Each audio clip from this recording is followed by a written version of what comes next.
আয় আল্লাহ বাংলাদেশের দেশনেত্রী বেগম খালেদা জিয়া অসুস্থ, উলামায়ে কেরামের মহাব্বতে উনি চলতেন, উলামায়ে কেরামদের ভালোবাসতেন, আল্লামা সাইদি রাহিমাহুল্লাহকে অনেক ভালোবাসতেন। আয় আল্লাহ আলেমদের মহাব্বত করতেন। আপনার বান্দি মুমূর্ষ অবস্থায় আছে, আয় আল্লাহ মনে হয় মরে যাবে এমন একটা হালাত। আয় আল্লাহ এই ক্লান্তি লগ্নে ওনার বাঁচার বড় দরকার, আপনি হায়াতে তৈয়বা দান করে দেন আল্লাহ। আয় আল্লাহ জীবনে উনি যে ভালো কাজগুলো করেছেন, আয় আল্লাহ এই ভালো কাজের উসিলায় আপনি সিহতে আফিয়ত দান করেন। আয় আল্লাহ সিহতে আফিয়ত আজলা কামেলা নসিব করে দেন আল্লাহ।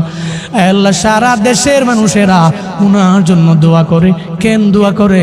আয় আল্লাহ ভালো মানুষের জন্য দোয়া করে।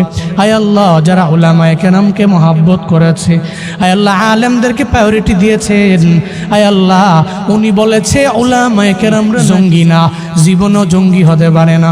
বাংলাদেশের উলামায়ে কেরাম নিয়ে যে কথা বলতে পারে সে উলামায়ে কেরামের অবশ্যই শুভাকাঙ্ক্ষী।